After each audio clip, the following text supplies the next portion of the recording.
একটা কবিতা ছিল, মুক্তিযুদ্ধের সময় লেখা হয়েছিল, সেই কবিতা আমরা আবার পড়ব। তুমি আমার আকাশ থেকে সরাও তোমার ছায়া, তুমি বাংলা ছাড়ো। তুমি আমার বাতাস থেকে মোছো তোমার ধুলা, তুমি বাংলা ছাড়ো। তুমি আমার জলস্থলের মাদুর থেকে নামো, তুমি বাংলা ছাড়ো। শত্রু দেশের সাথে কোনো ডিলিংস না, ইন্ডিয়ার সাথে কোনো ডিলিংস না।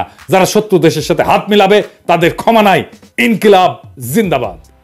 তো যাই হোক, আমরা কি ভারতের এই প্রতিহিংসার মুখে বসে থাকবো? না, এইটার দাঁত ভাঙা জবাব দিতে হবে। এর দাঁত ভাঙা জবাব হিসেবে আমরা টোটাল ইন্ডিয়া বয়কটের ডাক দিচ্ছি। আমরা এর আগে ইন্ডিয়ান প্রোডাক্ট বয়কট করছিলাম, কিছু সিলেক্টেড প্রোডাক্ট বয়কট করছিলাম। এইবার আমরা টোটাল ইন্ডিয়া বয়কটের ডাক দিচ্ছি। শুধুমাত্র ইন্ডিয়া পণ্য না, সেই সাথে ইন্ডিয়া থেকে সকল প্রকার শিল্পের কাঁচামাল আনা বন্ধ হবে। ছাত্র জনতা এটা নিশ্চিত করবেন। তৃতীয় দেশ থেকে কাঁচামাল আনলে খরচ যদি কিছুটা বেশিও পড়ে, সেইটা আওয়ামী চাঁদাবাজি বন্ধ হয়, শিল্পের মালিকানা পুরোপুরি পুষায় নিয়েও লাভের খাতায় কিন্তু থাকবেন। আমাদের সাপ্লাই চেইন ইন্ডিয়া থেকে সরায় নেওয়ার এটাই মোক্ষম সময়। একই সাথে ভারতের সকল এয়ারলাইন্সকেও বয়কট করা হলো। ইন্ডিয়ান কোনো এয়ারলাইন্সে কেউ টিকিট কাটবেন না। কোনো বন্দরে ভারতীয় মালামাল খালাস করবেন না। কোনো দোকানে ভারতীয় পণ্য পাইলে সেটা এখন ধ্বংস করবেন। আমরা এর আগে বলছিলাম তুলে নিতে বলবেন, না রাখতে বলবেন, কিন্তু এখন বলতেছি এটা ধ্বংস করবেন। কোনো ভারতীয় পণ্য বহন করবেন না। কোনো পরিবহন যেন না পায় পণ্য নিয়ে আসার জন্য। ওরা ভিসা সেন্টার বন্ধ করে দিছে, খুব ভালো করছে। আর যেন না খোলে। ওরা মৈত্রী ট্রেন নাকি চালাইতে উৎসাহ পাইতেছে না, চালাইস না। আমরা খুব খুশি, না চালাইলে আমরা সবচেয়ে খুশি হব। সরকারকে আহ্বান জানাচ্ছি, ভারতের সাথে সকল চুক্তি উন্মুক্ত করেন। যা যা এক্ষুনি বাতিলযোগ্য সেইগুলো বাতিল করেন। মোংলা পোর্ট দিয়ে দিচ্ছেন, ট্রানজিট দিচ্ছেন, সব বাতিল করেন। টোটাল ইন্ডিয়া আউট বাস্তবায়ন করে আমরা ইন্ডিয়াকে উচিত জবাব দেব, যা তারা বহু যুগ মনে রাখবে। আর কি করব? 1993 সালের পর প্রথম ত্রিপুরার ডুম্বুর জলবিদ্যুৎ প্রকল্পের বাঁধ খুলে দিছে ইন্ডিয়া, আর তার সাথে খুলে দিছে গজলডোবা বাঁধ। আর বানের পানি বিধ্বংসী রূপে ছুটে আসছে বাংলাদেশের দিকে। ডুবে গেছে জেলার পর জেলা। কিন্তু কেন? কারণ বাংলাদেশকে বন্যায় ডুবাই দিয়া ভারত প্রফেসর ইউনূসের সরকারকে বিপদে ফেলতে চাইতেছে। একই সাথে বাংলাদেশের ছাত্র জনতা দিল্লি দাসী হাসিনাকে জয় বাংলা করে দিছে, তার মানে ইন্ডিয়ারে আউট করে দিছে। এইটা সফল করায় ভারত তার প্রতিহিংসা চরিতার্থ করতেছে। ভারত আর হাসিনা আমাদের যে কোনো বৈধ লড়াইকে জঙ্গি, জামাত, ট্যাগ দিয়া ডিলেজিটিমাইজ করত। এখন কোনো কিছু করতে না পেরে পাগল হয়ে গেছে। হাসিনার পতনের সাথে ইন্ডিয়া আউটের সাথে কেমনে এই বাঁধ খুলে দেওয়া জড়িত, আসেন সেটা আমরা দেখি। ইন্ডিয়া শুকনা মৌসুমে কখনোই চুক্তি মোতাবেক আমাদের পানি দেয় নাই, অথচ বর্ষার সময় আমাদের পানিতে ডুবায় মারে। ভারতের এই জঘন্য খেলা বন্ধ করার এটাই সময়। ভারতের কাছে পানি পাওয়া, যেটা আন্তর্জাতিক আইনে আমাদের প্রাপ্য, তার আশা করা বাতুলতা। আমাদের সামনে একটাই টেকসই দীর্ঘমেয়াদী সমাধান আছে। কি সেটা? সেই সমাধান হইতেছে তিস্তা প্রকল্পের মতো সকল নদীতে ওয়াটার ম্যানেজমেন্ট প্রকল্প বাস্তবায়ন করা। আমরা সরকারের কাছে দাবি জানাই, তিস্তা প্রকল্প সংক্রান্ত চীনের প্রস্তাব অবিলম্বে গ্রহণ করেন। ছাত্র জনতাকে আহ্বান জানাবো সরকারকে এই বিষয়ে ব্যাপক চাপ দিতে, যেন এই প্রকল্প চীনকে অবিলম্বে দিয়ে দেওয়া হয়। চীন প্রস্তুত আছে। চীন বারবার বলতেছে এই প্রকল্পে তারা বিনিয়োগ করতে আগ্রহী।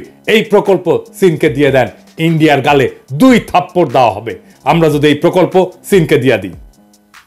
ফাইনালি ভারত বন্ধু আর ভারতকে কিছু আখেরি কথা বলতে চাই, কান খুইলা শুনে রাখেন।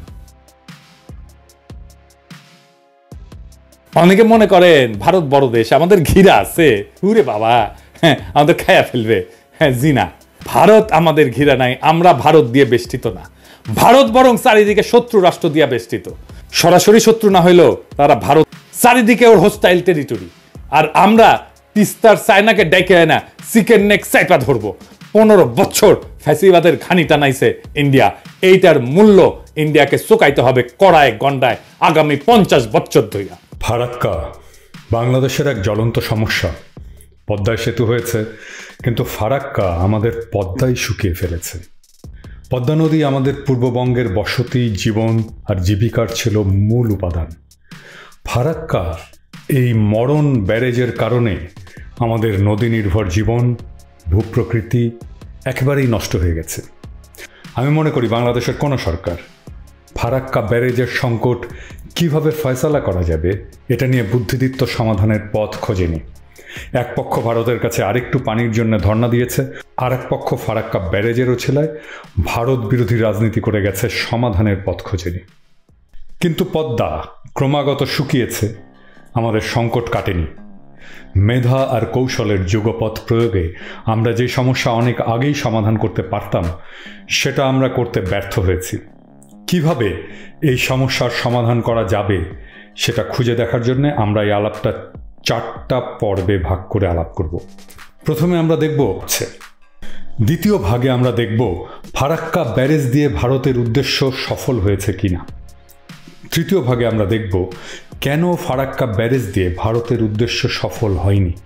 এবং চতুর্থ ভাগে আমরা দেখব সমাধানের সম্ভাব্য পথ। আসুন আমরা একে একে দেখি কিভাবে ফারাক্কা সমস্যার সমাধান করে ফেলা সম্ভব। প্রথমে দেখি ফারাক্কা ব্যারেজ কোন উদ্দেশ্য নিয়ে করা হয়েছিল এবং ফারাক্কা ব্যারেজ দিয়ে আসলে কি করা হচ্ছে। ভারত সরকারের ডকুমেন্টেই এখনো পর্যন্ত ফারাক্কা ব্যারেজ কেন তৈরি করা হয়েছিল সেটার কারণ হিসাবে বলা আছে ভারত সরকারের অফিসিয়াল স্টেটমেন্ট, কেন তারা ফারাক্কা ব্যারেজ তৈরি করেছিল। আমরা পরে দেখব ভারতের এই লক্ষ্য ফারাক্কা ব্যারেজ পূরণ করতে পেরেছে কিনা। তার আগে আমরা গুগল আর্থ থেকে দেখে নেই ফারাক্কা ব্যারেজ দিয়ে আসলে কি করা হয়। এইটা হচ্ছে ফারাক্কা ব্যারেজ। ফারাক্কা কিন্তু বাঁধ নয়, ব্যারেজ। এই ব্যারেজের ওই পারে বাংলাদেশ, দেখেন শুকনো নদী, চর পড়ে গেছে। আর এই ব্যারেজ দিয়ে কি করা হচ্ছে, এই যে বায়ে দেখেন একটা চ্যানেল, এই চ্যানেল কাটা হয়েছে, এটা কৃত্রিম চ্যানেল। এই চ্যানেল দিয়ে পানিটা নিয়ে যাওয়া হচ্ছে হুগলি নদীতে। আমরা নিচে নামি, আরও নিচে নামি, আরও নিচে নামি, আরও নিচে নামি। এই যে দেখুন এই পানিটা হুগলি নদীতে গিয়ে পড়ছে। তারপরে হুগলি নদী প্রবাহিত হচ্ছে, কলকাতার দিকে যাচ্ছে। তারপরে এই নদী কলকাতার পাশ দিয়ে গঙ্গা সাগর হয়ে বঙ্গোপসাগরে পড়েছে। এই হচ্ছে আপনার আমার পদ্মার পানির পরিণতি। বন্যায় এখন পর্যন্ত 13 জনের মৃত্যু, পানিবন্দী 9 লাখ পরিবার। বন্যায় এখন পর্যন্ত 13 জনের মৃত্যু হয়েছে। এ মুহূর্তে 8,87,929টি পরিবার পানিবন্দী হয়ে পড়েছে। শুক্রবার দুপুরে সচিবালয়ে এক সংবাদ সম্মেলনে এসব তথ্য জানান দুর্যোগ ব্যবস্থাপনা ও ত্রাণ মন্ত্রণালয় মোহাম্মদ কামরুল হাসান। বন্যায় কুমিল্লায় 4 জন, কক্সবাজারে 3 জন, চট্টগ্রামে 2 জন, ফেনীতে 1 জন, নোয়াখালীতে 1 জন, লক্ষ্মীপুরে 1 জন ও ব্রাহ্মণবাড়িয়ায় 1 জন মানুষ মারা গেছেন। মোহাম্মদ কামরুল হাসান বলেন, দেশে 11টি জেলা বন্যা কবলিত।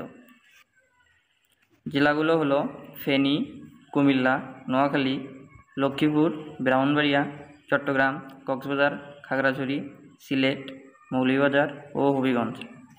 বন্যায় ক্ষতিগ্রস্ত মানুষের বিষয়ে তিনি আরও বলেন, জেলাগুলোতে বন্যায় ক্ষতিগ্রস্ত মানুষের সংখ্যা প্রায় 45 লাখ, আর 8,87,929টি পরিবার পানিবন্দী।